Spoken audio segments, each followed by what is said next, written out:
Welcome back to another amazing episode of Misunderstood. I'm your host, Rachel Uchitel. Today, we have a special guest who's been on a number of times, AJ Benza. He's no stranger to the world of celebrity and gossip. AJ is renowned journalist, author, and former gossip columnist known for his work with the New York Daily News, being on Howard Stern, his television show Mysteries and Scandals, his current amazing podcast, Fame as a Bitch. With a career spanning decades, AJ has been at the forefront of breaking some of Hollywood's juiciest stories. In this episode, we'll be diving into the latest buzz and hot topics. You guys are not going to want to miss it. He has such an inside scoop that no one else does. So all these hot topics are the things you're hearing about that are making waves in entertainment industry. Get ready for an insider's perspective on the world of celebrity gossip with AJ Benza. Hi, everyone. It's Rachel Uchitel from the Misunderstood Podcast, and I wanted to give a shout out to our sponsor, Holistic Goddess. Holistic Goddess is a one-stop shop for all your holistic health needs. They offer a wide range of products from castor oil packs and collagen to natural bug spray. They do the hard work for us, checking ingredients and investigating where each product is made so you can focus on finding what works for you. Holistic Goddess brings on recognized brands weekly, often focusing on women-owned brands in North America. And they personally try all the products before adding them to the store. It's always exciting to see what new products they'll feature next. If you're looking for reliable health solutions that keep the unique needs of women in mind and cater to all ages and stages, definitely check out Holistic Goddess. And for 15% off, use code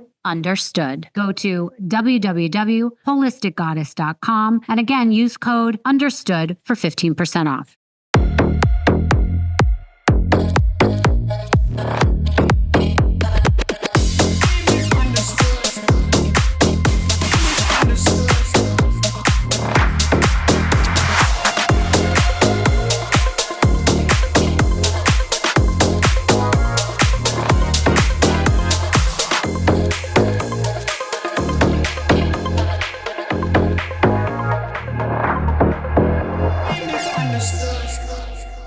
AJ Benza, one of Misunderstood's favorite guests, back on the show. Thank you for joining me again. How are you? I'm very well. Thank you very much. The opening of that video, God, there's so many of my friends there. I mean, Bo Deagle gave me my start when it came to visiting Manhattan and nightlife. And Kato Kill and I are great friends. Crystal Hefner, I know. I mean, those faces just flew by. I know so many of those people. I don't know why you and I didn't meet. I know it is crazy. We always say that it's so bizarre we didn't meet. I probably tried to stay far away from you. Probably, yeah. And you probably wanted to get the dirt on what the hell. I would have had a ball with your life, trust me. Yeah, no. But yeah, no, we always have so much fun when you're here. I'm happy to see that you feel better. Last time you were a little. Oh, let me address that real quick. Yeah, I was not only was I ill, I had been drinking heavily. And it was really causing a lot of problems in my life and my relationship with my girlfriend. And I'd said something on the last show, I believe, that probably sounded a little crazy. Maybe you don't even remember it. I thought that we were breaking up. I mentioned that I'm going to have to start dating again. And I was just, not happy about it. But actually, what she was doing was she was just putting me in my place and more or less telling me, clean your act up or I'm gone. So I cleaned my act up. And now we're moving forward. But sometimes, you've been around men who you've dated or been with that have had those issues, addiction issues. Yeah, of course. And it's hard to, you got to learn how to put your foot down without, and have some boundaries. And sometimes that sounds, too much for them. You need somebody to really care about you and basically tell you, look, I'm going to do this, but if you don't listen to me, I'm out. You need someone to really wake you up. Yeah. And, she's the kind of woman that I would not want to lose. So I woke up and now we move forward. And just so you know, this is how open and honest I am. In the background of my room is my son, 16 years old. I don't hide anything from him. He hears everything I say sometimes when he's with me now. So that's how open and honest I am. I don't really care what I say because I know it's true and honest. And that's the way I believe people should be. Yeah, I completely agree. But I do know that for me, I have been through relationships that have ended. I don't know if you remember, I dated former baseball star Brett Boone. Do you know? Oh, yeah, I do remember that vaguely. Yeah, and he had a major alcohol problem. And so much so that he had to breathe into a breathalyzer 4 times a day, couldn't get in the car without doing it. While I was with him, he had to go to rehab 4 times or something. Oh, wow. And to this day, we'll speak if we have to, but he would say he hates me because I helped his mom, put him back in rehab because I loved him so much. That's love. That's out of love. Yeah. And I think he's still not at a point in his life where he knows that So was sad. me trying to do the best. That happens. The line gets blurred sometimes. If you're with somebody that loves you and you're having a great time together and suddenly you can't put the brakes on the fun and the other person can, it's a little weird. Like, what's wrong? We were always like this. You used to like this. But then those people need to wake you up and make you realize you're headed down the wrong road and I'm not going to join you. So I'm glad she did. And I'm glad you're doing better. So yeah, I am. Sound better. I'm so happy to see you. So you sure the glasses are okay? I always feel like I look like a nerd. You look terrific. You honestly do. All right. So all right. So let's get everyone into, all the things about gossip because you are the OG, the guru. Yeah. I texted you the other night because I was watching the Cindy Adams docuseries Gossip, which if people haven't seen it yet, you really have to see it. I think it's a 4-part series. I'm on that. Yes, right? Yeah, you are on it. Yeah. And if our listeners haven't seen it, you really should. It's the history of gossip, but through the eyes of people like you. Perez Hilton is interviewed, and obviously Cindy Adams, who is 94 now, if people can believe it. And she was the ultimate in gossip. She was the matriarch. Yeah. Yeah, the matriarch and the people she knew, the things she protected, the barter deals she did. It was an incredible docuseries, and it was great to see you on it. You had so many inside scoop stories that I had forgotten, talking about Tupac, talking about, the things going down with Richard Johnson. And, so you are the guy that knows. Yeah. And I'll tell you, Cindy initially didn't really jive with me because I think she resented how fast I came up the ranks. Yeah. And she didn't want me being a profile picture. A New York Magazine did something called an article called The Gossip Mafia. And she didn't want me on the cover. And I really got pissed off. I let her have it. I shouldn't have said some things I said. And we didn't like each other. But then we were doing Geraldo every week during the O.J. Simpson trial, and we got to like each other. And I have the utmost respect for her. What people don't realize about gossip columnists is they tend to think we only write what's in that little column. What they don't realize is we have so many tips and sources that we have to protect that sometimes we'll go to the editors and say, listen, the big story on such and such, but I can't have my name attached to it. So someone else has to write it, but I'll give them the facts.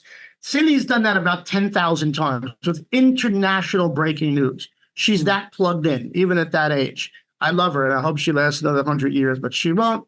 But there's no one like her, and there never will be again. She's a relic and a beautiful dinosaur of what the journalism was and is no more.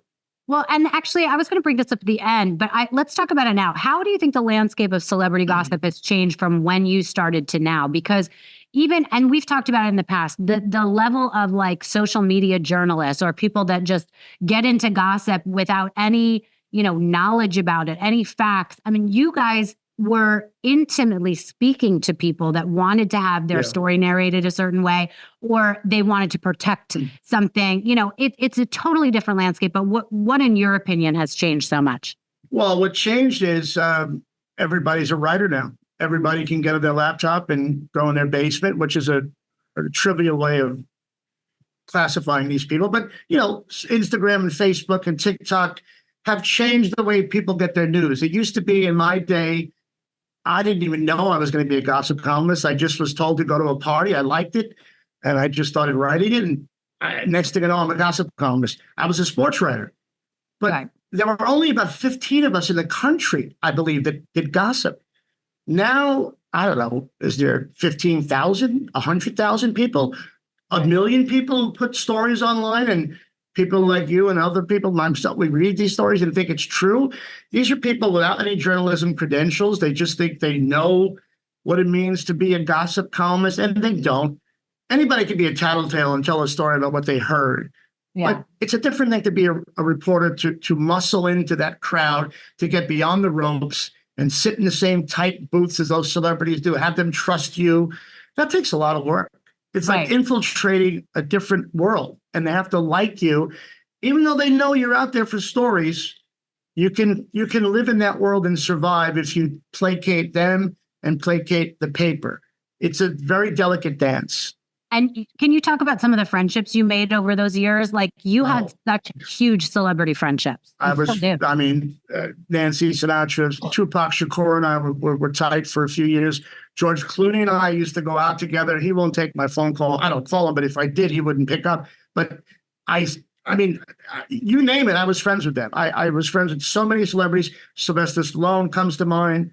Way before I started Rocky Balboa with him, it was 1996, I believe. He had an issue with something, and I went down to Miami to meet him. He took me in his house. He explained his issue, and I fixed it for him. I don't know how many fixes there are left anymore in this gossip trade, but I was like a Ray Donovan type. I broke a lot of stories, but then there were phone calls. Mickey Rourke is a great example. Was a really tight friend of mine when he was down and out. And, I protected these guys. At the same time, I had a column to fill. So it's a lot of give and take, a lot of bartering. I'll hide that story, but give me something else. It's, like I said, very delicate. It's like tap dancing on thin ice in a lake. Well, that brings me to a question, though, about this whole catch and kill stuff that came out with Trump. Ronan Farrow and Trump. And Ronan Farrow. And people were like so astonished that this was a thing. But this has been a thing forever. Happens every day. Happens every day. You just, it's all about how much, I don't want to say power, but if you can help somebody by catching the story and killing it, that person, be it Trump or anybody else, is indebted to you and then will give you stories or give you tips, not in a certain cartoony way of going, hey, by the way, I heard this is happening. But you'll tell them, this story is going to die with me, okay? No one's going to know about this affair. I did that with Mel Gibson, another guy I ran with. Mel Gibson had, 6 kids when he was messing around with an ex-girlfriend of mine, and I knew he was. I protected him. I made sure that story was about me and the girl, not him and the girl. Subsequently, he put me in a movie. I like to think it was because of my acting ability, but I think it was because he liked what I did him as a favor. I don't know. It wasn't a big scene. I actually got cut out. But there's a lot of that going on. I'm not sure that still happens today.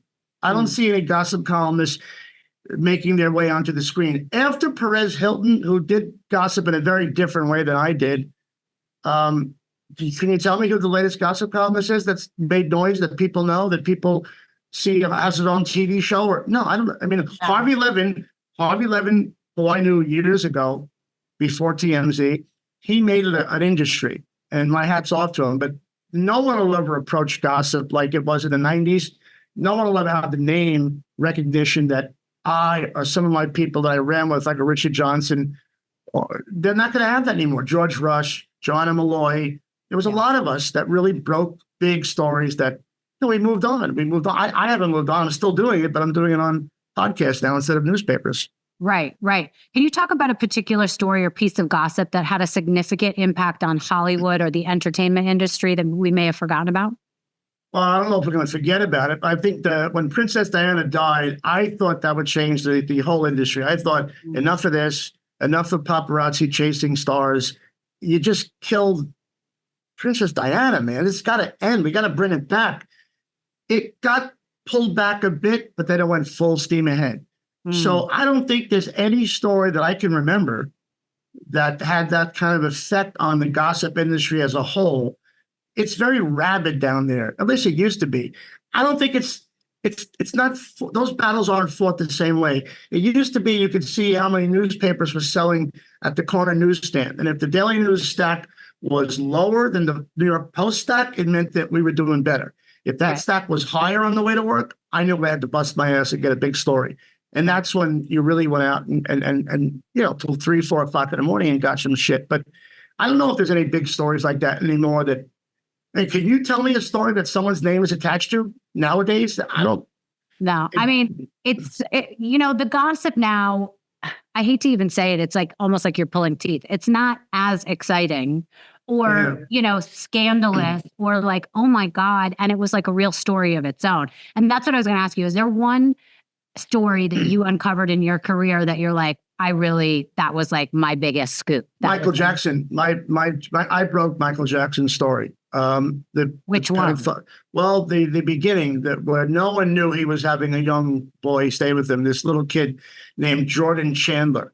That was the first big break. No one knew Michael Jackson had little kids sleeping over his house or taking them to Disney World or Euro Disney. But I had this is how the world works. I had a friend, an old publicist named Bernie Bennett, who handled like a clothing store and a coffee company, very nattily dressed older man. And he said, I heard a story from my wife's friend, very convoluted, but basically Michael Jackson has a young friend who sleeps in his house, in his bed. And he said, would that be something you'd be interested in? I said, yeah, Bernie. What else do you have? I said, don't even tell me. Meet me at a restaurant. He laid it all out. The mother of the kid that was being abused by Michael, allegedly abused, was friends with his wife, and she would tell him what's going on. We broke that story at our column. Even included the kid's name, Jordan Chandler, who was underage. How was that received? Did people not believe it? Like what? Oh, I mean, the amount of hate mail I got, I might as well have held a gun to Mother Teresa. Michael Jackson has rabid fans. Many of them are bots, but they come at you.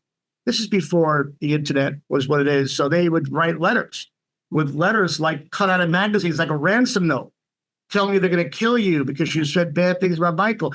I got very entrenched in Michael Jackson's life because I ended up dating Jermaine Jackson's ex-wife. And once I was dating her, I knew a lot about Michael. And she begged me, don't ever tell anybody we're together because Michael will cut us off. He puts everybody through school, through college, through insurance, rent. Michael does it all. And it got out that Michael knew I was with Margaret, and he cut them off. And I got to see the power of Michael Jackson. He got them back on, but he sent a message that no one gets to know about my private life. Right. That's how serious it was back then. And I lost Margaret as a result. We had to not stay together, and we weren't like going out like I loved her, but we had some good times. I couldn't see her again because I would have ruined her life. Wait, after all the stuff you heard about Michael, what are your feelings now? Yeah, he's a pedophile. Absolutely. There's no way. I don't care if you tell me you never touched a kid. Listen, if any man in his 30s or 40s had my son over and locked the door, not with one lock, with four, and had cameras in the corridor as you come into the bedroom, and pictures of little children on the walls, like a collage. That's what Neverland was like. And a bunch of towelettes and Jergens lotion. I mean, I could go on and on. It was a pedophile den, okay? Anybody who says it wasn't is insane. Men don't do that. And the parents were what? Getting paid? The parents were on the gravy train. The parents loved, listen, when you invite a kid and his parents to Euro Disney, and the parents stay on a different floor, and Michael stays with their kid on a different floor, are these parents insane? They know, they have to know this. I wouldn't let my son hold a man's hand if he was in a Little League game. You don't touch my kid. But these parents were okay with it. I don't know their economic situation at the time, but Michael, with the power of money, and now what is he, $500 million in debt, they said recently? The power of Michael's money made a lot of people happy and wealthy, and they kind of like turned their nose away from what was really happening. Yeah. I have no doubts he was a pedophile, no doubt. I wanted to ask you if there was one historical event or story that you think was reported in a way that is completely misunderstood from the past. Oh, wow. Misunderstood. You want to talk about, well, I could go on and on about Trump and Kamala Harris. I think everything in politics right now is grossly not reported correctly. I think the media is on one side, basically. If Elon Musk didn't buy Twitter, I don't even want to know what would be happening right now. I'm a Trump guy. I know the bad things about him. Trust me, I know the guy 30 years. We had the same girlfriend. I know deep things about Trump. But I also know that what they're reporting about him, he's a racist, he's this, are just untruths. And I can't stand to see it because I know the man. I know he's very, well, some people say he's easy to solve. Some people say he's not hard. He's hard to understand. There's something behind him. He's ulterior motives. No, the guy loves America.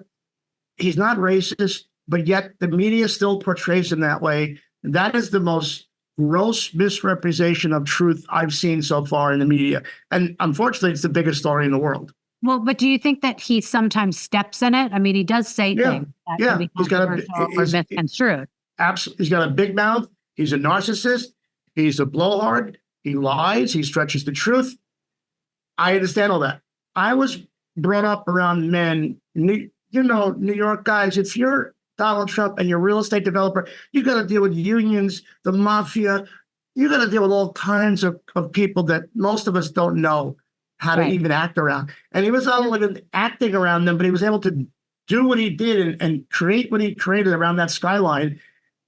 The guy just doesn't speak the way the left wants him to speak. The people on the right, we don't mind that he says things he says. It's just like, I had a dad who said shit out of turn. I loved him. Well, and then double down on that. We're New Yorkers and we get it. We get people with that personality. But, the one thing that I think he really steps in it is when he does the obvious lies. Like, I don't know if you believe that he did not have sex. He had sex with Stormy Daniels. Of course he did. Yeah. And I know Stormy and I know he did. So like the thing is like, if you lie about that, it just, it just makes it so much harder to kind of be like, okay, I understand. I get it. Those are the things he steps in that I think. I get it. But by the same token, he can't sit there in front of the whole country and say, yes, I did have sex, because he would turn off so many people who believe in the sanctity of marriage. But I don't know what their marriage is like. Right. I don't know what Bill and Hillary's marriage was like. You want to talk about Barack and Michelle? We can go on forever. Show me a picture of her pregnant and I'll shut up. Listen, everybody's weird. Everybody has eccentricities. Their marriage works to some kind of degree. It's not my business. Yeah. But as a president, I think we were much better off. I know I was, but yeah, he does things and says things that I wish I could shut him up. If I was with him, I'd say, don't say that. What the fuck is wrong with you? Bring that back. He needs someone like that. And I'm not sure he has best friends that do that for him. But in the end, he's one of those guys you just can't change. He's almost 80. You think you're going to change this guy now? Forget it. He is who he is. Right. But he's already done the job.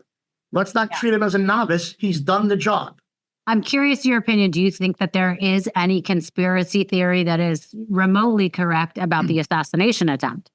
I have a lot of questions about it. Aside from the fact that there was a complete, total breakdown from the Secret Service, I don't know how much of that was on purpose or how much was on accident, but I've never seen anybody of that kind of importance treated with such benign neglect that day at that rally. I don't know this kid Crooks could be so smart and cunning the way they're portraying him. Now suddenly he was for 2 years getting guns and watching Trump and watching Biden and even watching foreign leaders. Look it, man, I'm an eyeball guy. He hasn't passed the eyeball test to me as a kid that's really, on point with all the things he's going to do. He's a fucking high school nerd that no one liked, and he acted out. But I think there's a lot of similarities between him and Lee Harvey Oswald in the sense that somebody was in this kid's ear. I don't think he does that on his own. And the fact that there's a commercial with him, like when BlackRock came to his school, those are some deep state people, if you believe in that. Did they take him? Did they make him into this person? That's kind of deep in conspiracy talk, but it needs to be brought up. No one really is sure how someone can get on a roof. There was a guy that doesn't even fire a rifle that did that test from 130 yards, and he hit the target. It was a pumpkin, I believe, 15 out of 16 times. The guy doesn't even shoot. So this is a chip shot. If you're a golfer, it's a putt. How does that happen? How? Something is really wrong with that. And by the way, I hate to be the person that says this, but I said before it happened, it's going to happen. And I think it's going to happen again. He's going to have an attempt on his life again. Do you think that'll happen before November? Yeah. Interesting. Okay, let's get into some mainstream gossip. Yeah, all right. Have you been watching the Olympics? I didn't think I would because the opening ceremony was atrocious and insulting. But then I can't. Why? Why was it atrocious and insulting? You can't take the last. Well, first of all, listen, stop shoving transgenderism and drag queens down my throat. I can't take it anymore. Don't have a man stand there with his testicles hanging out of his short shorts next to a young boy. Don't take Da Vinci's beautiful Last Supper picture and turn it into this kind of mess. It looked like I was down at the gay pride parade on Charles and Bleecker Street. It was disgusting. And then they rebounded by having Celine Dion sing a beautiful song by the Eiffel Tower. But by then it was too late. I said I'd never watch a second. But then I said, these kids have worked so long to be where they're going to be and get a gold medal for their country. It's hard to turn away from some of those beautiful moments of the Olympics. So I'll watch it in spots. But I don't want to see a transgender person box a biological male.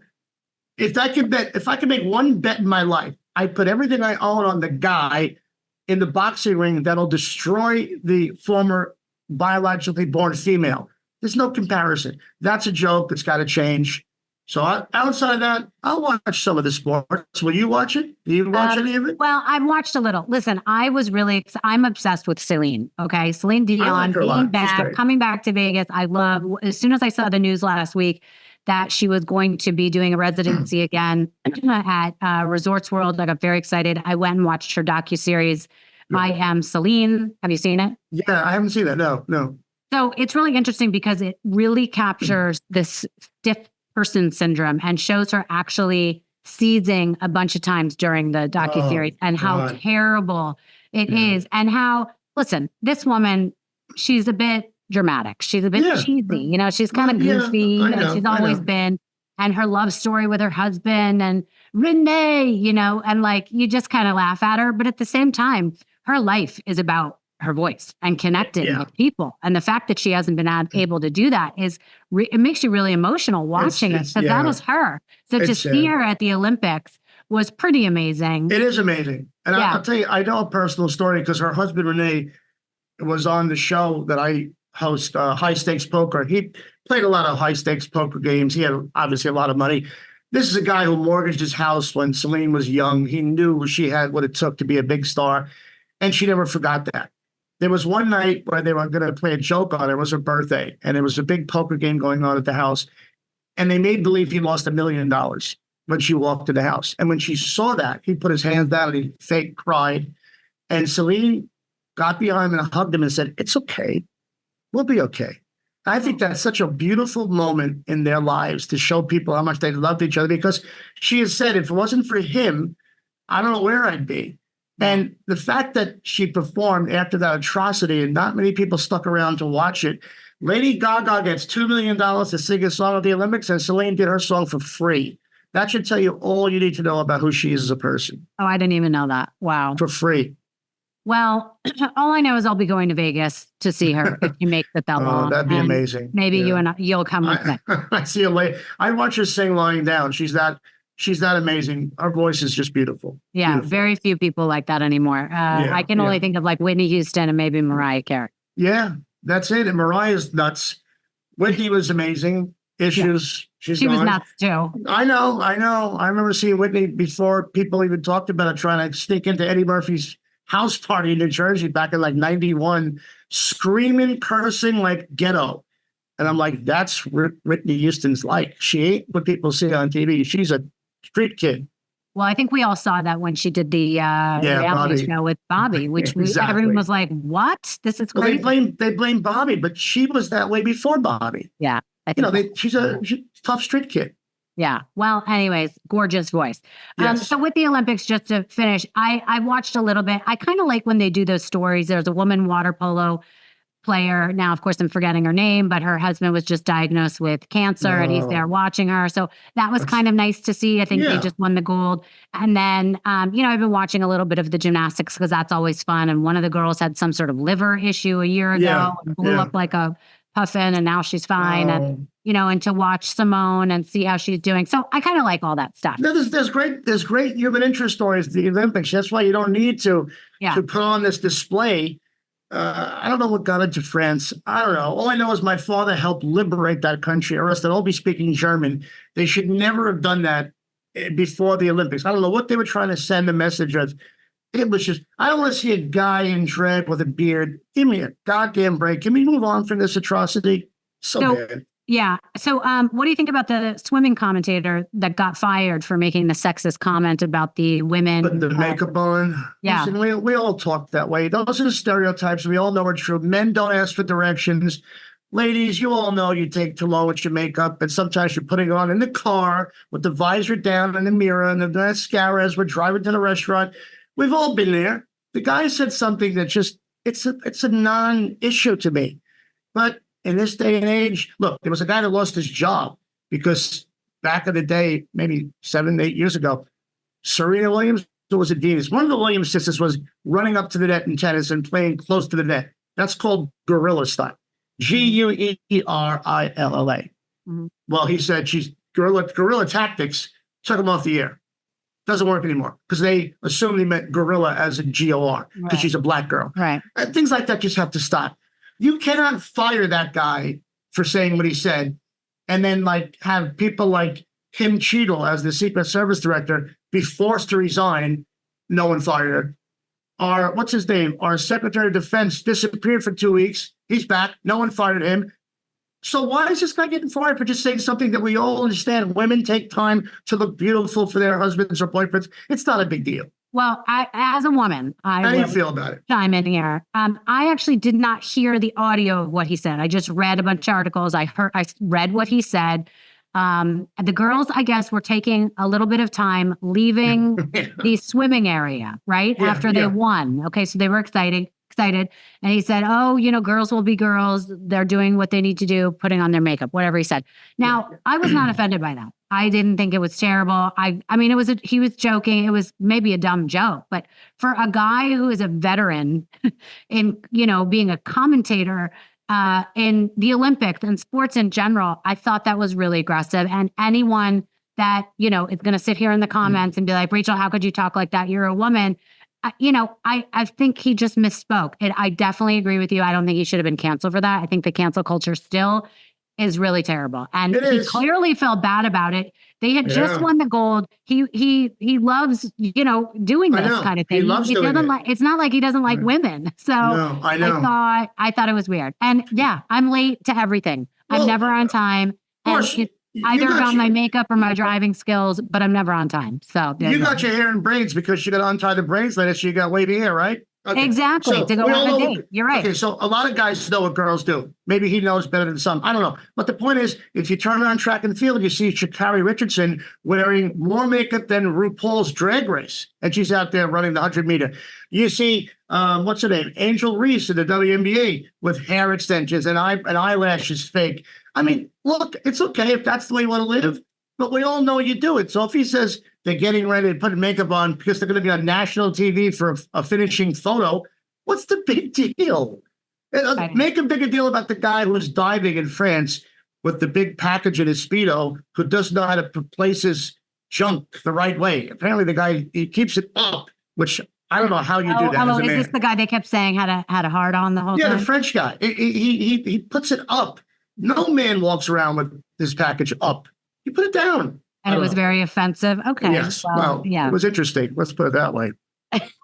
Okay. Let's talk about what everyone wants to hear about. Your inside scoop on J-Lo and Ben. So no one has confirmed that they are separated. Are they separated? Sure they are. Ben just bought a new house. Ben just bought a new house in Brentwood. I mean, if that doesn't say we're separated, nothing does. Okay. So why, you would think, common sense would say these guys have done this before. They dated each other years ago, didn't work out before. They went through this whole thing to very quickly get married. You would think that they would take a little time before they wanted anyone to know that they were going to separate. They have not been married that long. Why is this happening? Well, I think it's foolish on Ben's part because we're speaking about women and makeup and all that stuff. J-Lo's beautiful. Not my type. I'm sure I'm not hers either. But she is beautiful. She's talented, etc. Listen, I can't believe he forgot how much she's a part of social media and how much she loves to be photographed and followed, even making her own phone calls to tell Paps she's going to be here or there. J-Lo lives a very public life. Ben Affleck doesn't like that. I don't know how he thought he could curtail that, but he couldn't. And I just think eventually it just got overwhelming for him. He likes more of a private life. And look, maybe he thought it was so annoying to him, he'd start drinking again. I don't know. I was just going to ask if you thought that sent him down a rabbit hole at where he started to drink and that made her get mad at him and there was a whole back and forth. I would say, speaking as a guy who's had issues with that, I would imagine he definitely dipped into it again. I'm not saying he's full blown. The guy's working on a movie right now, so he's definitely has his wits to him. But I think a guy that was so close with that particular vice for so long, I'd find it odd if he did. However, she wears the ring. She doesn't wear the ring. She throws herself a big Bridgerton themed party in the Hamptons, which is who does this in the midst of a divorce or a separation. Throw the limelight. Even during these times, she wants the limelight on her. Where is Ben? He's working. He's in his house. You don't see him. He's at his kid's basketball game. J-Lo's just too much. Yeah. I did think it looked so staged where she was on the bicycle with two people outside. I thought that was crazy. Remember one thing, you messaged me the other day about, you said something about the media and stuff. And I said, well, I wanted to say to you, oh God, look, the movie La Dolce Vita, very famous movie. Marcello Mastroianni is a gossip columnist in Italy. Mm-hmm. And he has a friend that runs along with him who has a camera. The friend was named Paparazzo. That's why they get the term paparazzi, because of that movie. And it's a very famous movie, one of my favorite movies. And I related to him somehow on my mother's side because her maiden name was Mastroianni. And I can't remember how we're related, but it's there. And I thought that was always interesting. I'm a gossip columnist. He played one in the movie. This is really cool. But I know exactly what people in the limelight do with paparazzi and gossip columnists because I was one. Mm-hmm. They call them if they want coverage or to be followed or found. They let you know. These guys aren't just lucky. You think a fuck was lucky in San Tropez to snap somebody at the beach? No, he knows they're coming.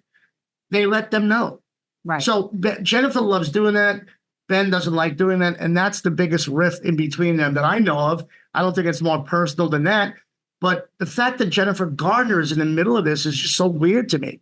She's a wonderful woman, a great mother. She's been helping Ben through his alcohol problems for years. And I guess she still counsels him and J-Lo hangs out and comes over.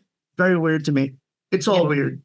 So what do you think the end game will be? Do you think they'll officially announce that they're getting a divorce? And I think Ben will be really, I think he'll be really embarrassed, but eventually it's going to come out, but it's going to be dragged out for a while. We're all supposed to guess what's happening. But when the man buys another house and they sell their $60 million house, look, the jig is up.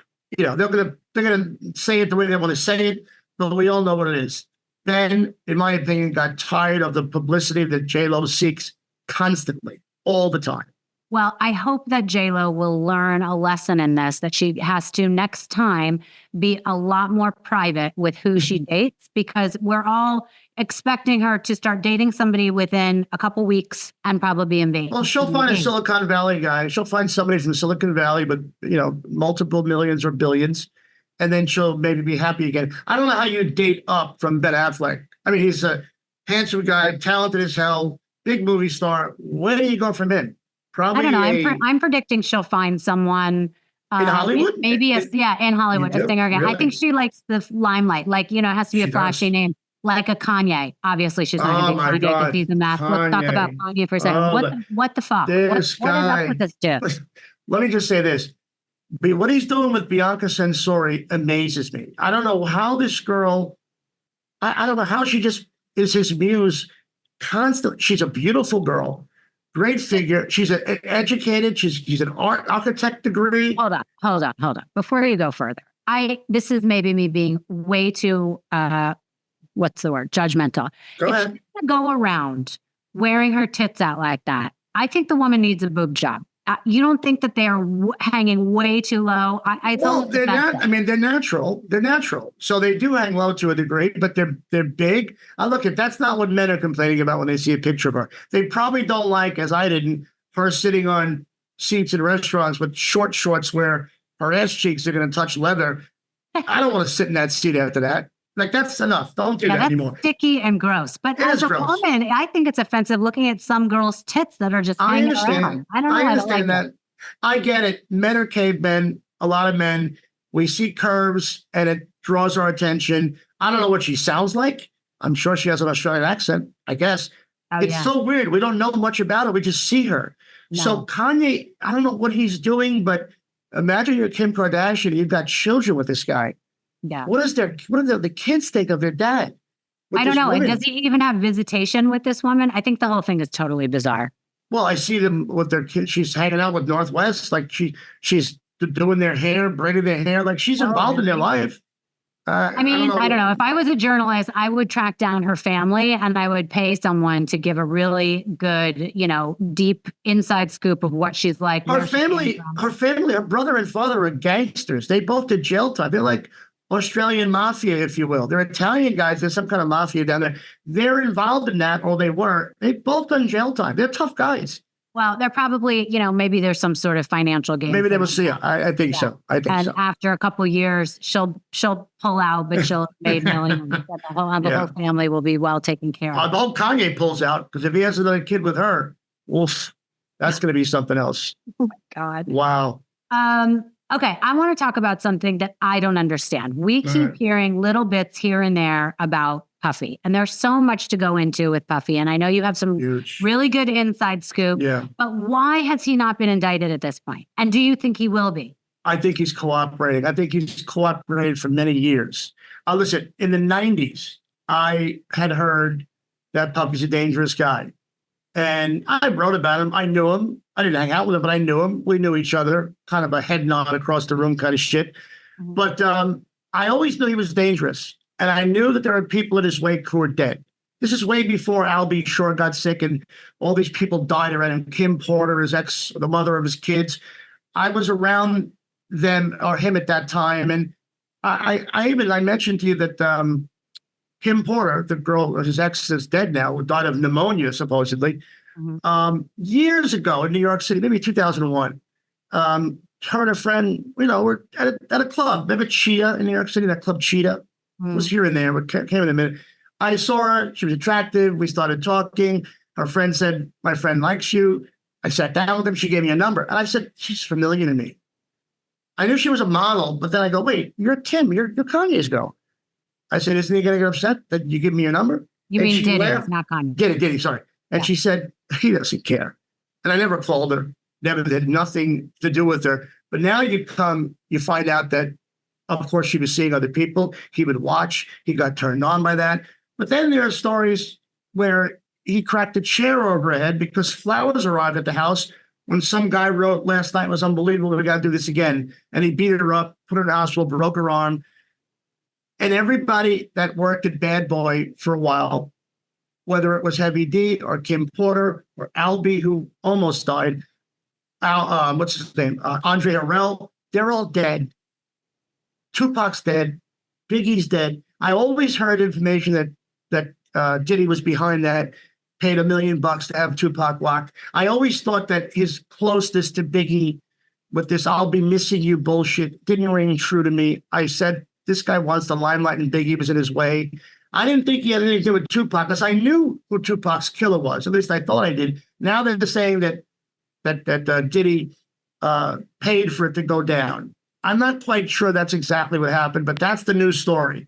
But he's right. So in the last week, is it Keefe D? Is that his name? Keefe D did not kill Tupac. Keefe D. He's the one in jail right now. Yes, and it's not him. The guy that killed Tupac, there were two brothers named Hatton, Danny, and I forgot the other guy's name, but they might be Keefe D's nephews. Mm. One of the Hatton boys shot Tupac. And are they dead now? Where are they? I believe one of them's still around. But for some reason, the cops, Keefe D admitted to it. He ain't the guy. I got really strong people in that field who know who it was. It was never Keefe D.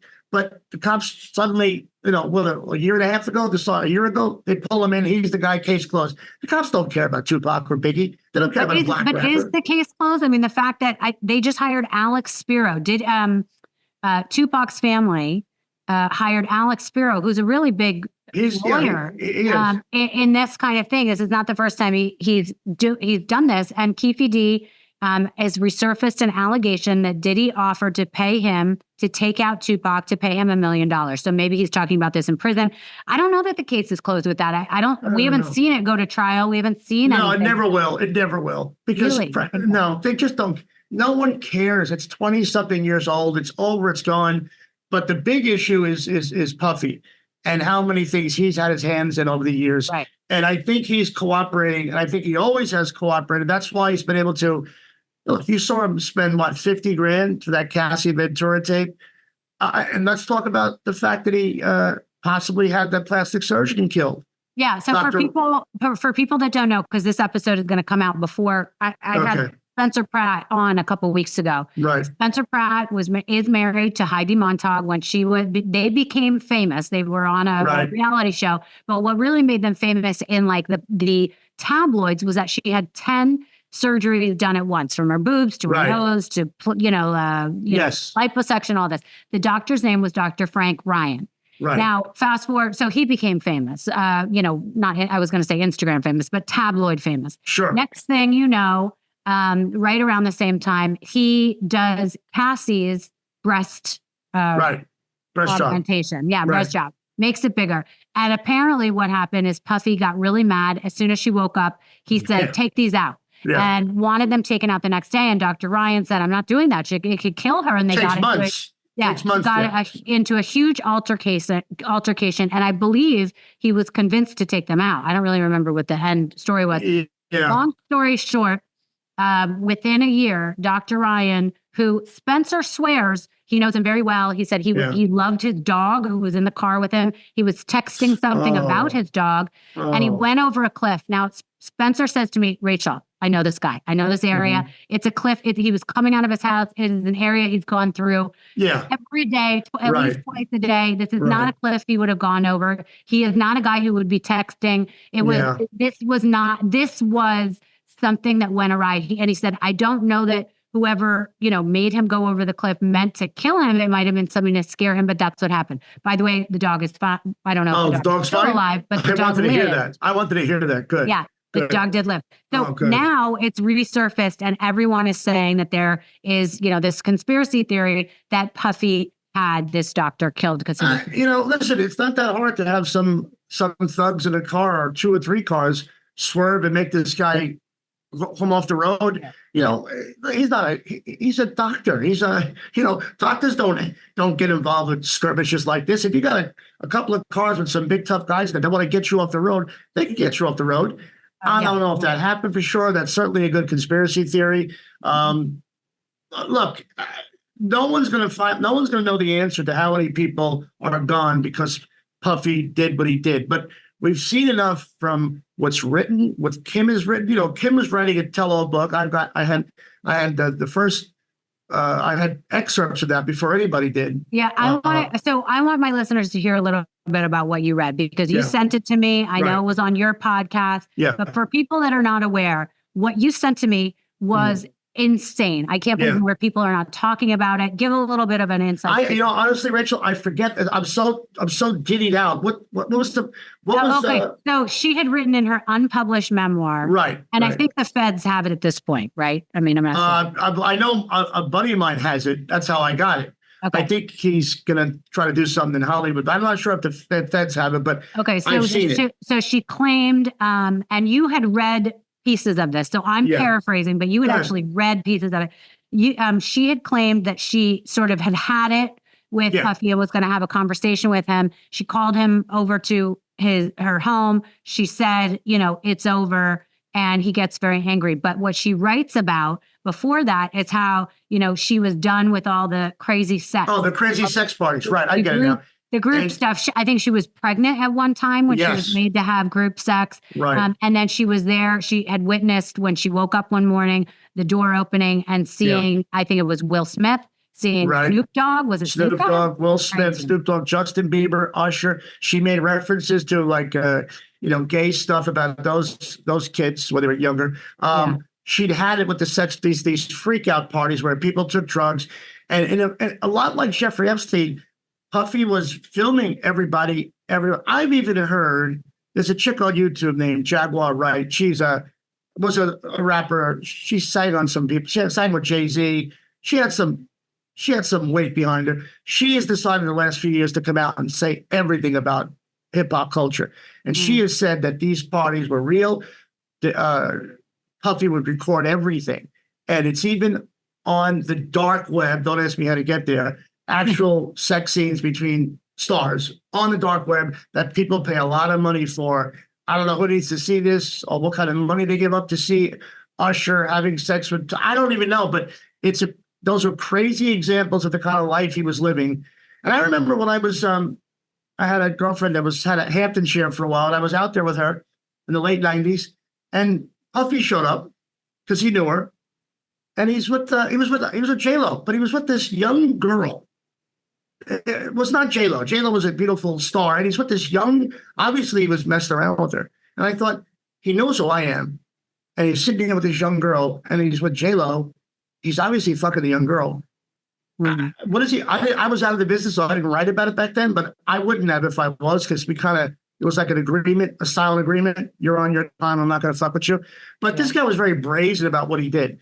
He made threats to people that are easily researched and found. When you look, Al B. Sure was a good friend of mine. I haven't talked to him in years, but we used to hang out. And I'll tell you something real quick. I lived in the West Village. Al B. and I were driving one day in his Range Rover one night, and through the West Village, the meatpacking districts were a lot of tranny hookers, loaded, old tranny hookers. They used to know my name. They used to tell me, Mike Tyson was here, Arsenio Hall, Eddie Murphy came. All these guys would sample the trannies. And Albie said to me, watch this. He lowered the window down, tinted the windows, and he said, hey, girls. And they ran to his car. They loved him. Then he gets a phone call. He's like, Will and Jada are uptown in the hotel. They're looking to have some fun. You want to go with me? You got a girlfriend to bring? I said, I'm not into that shit, man. He said, I'm going to call. He mentioned my other friend. He called my other friend, and they went. I want no part of that. And my friend, who I grew up with, told me, oh, yeah, full on swinging, full on Will's with guys and Jada's fucking other guys in front of everybody. She is so full of shit. So is Will Smith. The jig is up with them, but they're big time Hollywood people. They dabble in Scientology. They're very creepy to be around. But Al B. Sure was somebody that knew everything about Puffy, and he almost died. God, I think he had his liver went. This guy was in a coma for like a month or two before he came back. And something else that you had read out loud from Kim Porter's unpublished book was how she talked about someone else dying from pneummonia. And now I'm forgetting. Yeah, and then she died of pneumonia. And then she died of pneumonia. And no medic. I've had pneumonia 3 times. I'm susceptible to it. So I've never smoked in my life, but I get pneumonia. She had nothing, not even over-the-counter drugs on her night table. Nothing in her house to take care of pneumonia. It's not a real story. She lived where she was in Toluca Lake, was like a mile and a half from my house. I drove there when she died. I don't know what I wanted to see, but I wanted to drive by the house. And there was a lot of people coming in and out the day she died or the day after. Yeah. Very sad. She was I knew her a little bit. She was a sweet person, but anybody that's involved in that kind of lifestyle of whoring yourself out for the pleasure of your boyfriend, you give him all these kids. And let's not forget Al B. Sure's son was adopted by Puffy. You know what I mean? Like Al B. Sure was with Kim Porter before. It's all a mishmash. I didn't even know that. Yeah. One of Puffy's sons is Al B.'s son. I think it's Quincy, I believe. And he adopted him. All strange shit. It's all strange. Wait, do you remember that whole thing where, and I'm going to get this wrong because I didn't actually look this up before we talked, but didn't Diddy adopt a white chick, a young white girl? I heard that. Yeah, I did. That? Yes, I did. Yeah, that kind of came and went, didn't it? Yeah, but like, what was that? Who's that? Where is she? I don't know. There's so much to uncover. And the more you talk about it, there's so many tentacles where there are so many people in Hollywood and not Hollywood that have witnessed stuff. And either everyone's keeping it quiet, but someone's got to crack at some point. I mean, Aubrey O'Day, is that her name? Yeah, I know. Yeah. And has said this for years and talked about it for years. There will be other people that will talk about it that aren't just looking for money and don't want to be in a, lawsuit, that really have been dealing with it in therapy. Yeah. Want to tell the story. So I will be interested to see how this pans out. If you hear about any other big stores. I'll keep your breast, but I see this ending in a Jeffrey Epstein way. I don't think you're going to see Puffy in jail. I think he has cooperated with the feds for a long time, and they know what he brings them, and who knows who's been locked up. But if he brings them something, someone else has to go down. So we would need to hear some other big scandal. And that's what we're talking about gossip. We're talking about bartering. We're talking about cops operate that way constantly. They have informants that they, it's very intricate, this whole Puffy situation, really deep. Okay. Listen, we could talk for hours. Is there something, first of all, how often does your podcast drop? My podcast, Fame as a Bitch, is behind a paywall. It's on Patreon. It's $5 a month. I do it every day. It's daily. There's a show I do with my producer, Mike Agavito, called Everything is a Bitch, where we discuss every topic. Then I have a show, Politics is a Bitch, but I no longer do them for free. I've done it for 7 years, and now my shows are behind a paywall. It's patreon.com/fame is a bitch. And it's a combination of me breaking stories or just telling stories from my time as a gossip columnist. My listeners tend to like my stories more than they like to hear about gossip. They just like to hear, the stories around me and my family and this kind of shit that happened. Yeah, your stories are much more interesting. This stuff that we've been talking about, the latest stuff, I mean, it's all over entertainment news and pop culture, but it's not as exciting as the stuff from the 90s, quite frankly. No, it isn't to me. And I feel like I was blessed to be a columnist during that era because the Menendez brothers, Joey Buttafuoco, O.J. Simpson, Michael Jackson, it was endless.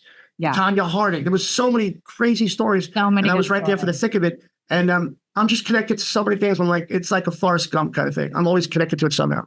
Right. All right. Well, but not you. I never was connected to you. I think you started after I left, maybe. When did you really begin working like VIP stuff?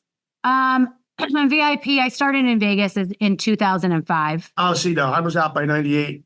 Yeah, I was in New York, and I became, my face became famous in September 11th. I remember September 11th of 2001, but then it was 2005 that I was in Vegas and doing all that. And then it was 2009 with the whole... With the whole the crazy shit. Right. Well, anyway. I mean, without that, by the way, I love the Indochine wallpaper behind you. Oh, thanks. I love Indochine. That was my favorite restaurant. I mean, but you lived it. You lived scandal. You know what the press can be like. You know who to make friends with, who to avoid. Well, yeah. And I was a journalist too, even though it was Bloomberg News, I got a real training in news. But not only that, working in the nightclub industry and being that gatekeeper for celebrities, even though I became later, I saw what that was like to have a gatekeeper, to be the gatekeeper and know I had to know their wives, their mysteries, their secrets, know how to hide them, know how to get a different story out about them, and then juggle all that with people that were trying to, to get into their inner circle. So I learned a lot. It was very much like a Karate Kid, wax on, wax off, where I learned all these different things and it all came together in my own scandal. Listen, my palms get sweaty hearing it because I remember what I started. I didn't know anything about, I just liked celebrities. I loved movies and I wanted to be an actor. I studied acting. Then to be in that world and write about them. And then suddenly I was on the other side of the rope and the guys I wrote with looked down at me. It was like, you're not one of us now, you're one of them. Whatever kind of half-assed celebrity I had, it was a strange trip. I loved it, but it was really weird to be on the other side of that rope and watch them look at me the way I used to look at movie stuff. It's just, but I wouldn't trade it for the world. It's given me stories forever. There was many close calls. And look, I'm not going to lie. I was involved in all this shit for so many years.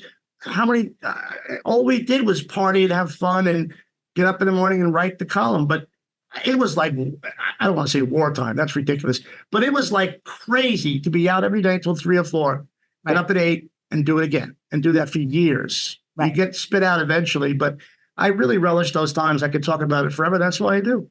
Right.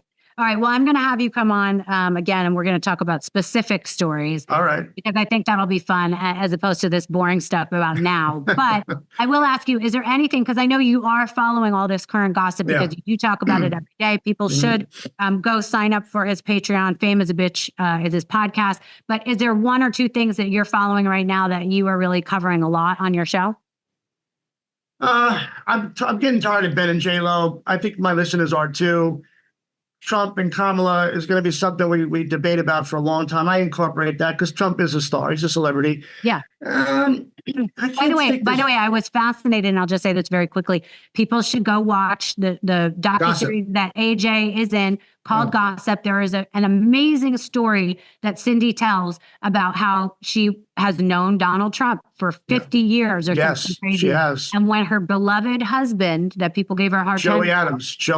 Joey Adams, when he died, Trump showed up at her home and took her out in a helicopter, and she was able to spread his ashes over Central Park. Oh my God. I never heard that story. Yeah. And if you don't have a special place in your heart for someone who saw how important her husband was and took her out of it to be able to go, because you can't go spread ashes in the middle of New York City. No, you can't. No. So that I think will always remain, I don't know what her political beliefs are now. I don't know who she thinks is going to win, who she wants to win, but I know she has an affinity for Trump. She's a real New Yorker, maybe the biggest New Yorker there is. But look, your show is misunderstood. I know you are. I know I am. I know Donald Trump is. Whether you like his politics or not, the guy does things like that. I know at least another 15, 20 of those stories that people will never know, and they'll never brag about it. Yeah. That's just the way he is. He can be irritating, but he can also be the guy you want in your corner when you really need someone. Yeah. It's misunderstood. Yeah, that's right. That's it. AJ, you're the best. Everyone, please go listen to his podcast, Fame is a Bitch. We might start our own podcast, Dating is a Bitch. Dating is a Bitch. Because we'll have endless stories. And AJ's going to help me get married. I'll try my best. Look, I'm done with that. I think I got the one, but I thought you were set up. I thought you were good. I had no idea. No, we're starting all over, AJ. So my goodness. All right. Dating into your 50s when you've been in a scandal. There's a whole... It's not easy. When you find someone that's really good for you, like I did, don't fuck it up. No, I know. Right? Once I find them, I'm going to keep them. All right, good. That's the way to do it. And hopefully they will be a nice, normal human being. I'm assuming your girlfriend is civilian. She's wonderful. She's great. She makes me laugh. She's beautiful. She's kind. She's everything. And not to mention she's not a celebrity. No. She's a civilian, and she likes it that way. Doesn't even like when I talk about her. So let's put it that way. Okay. Well, I mean, she doesn't like. She's private. Yeah, she's private. Yeah. I'm very public. Thank you so much for coming on. I'm going to have you on again, and I love you. Thank you.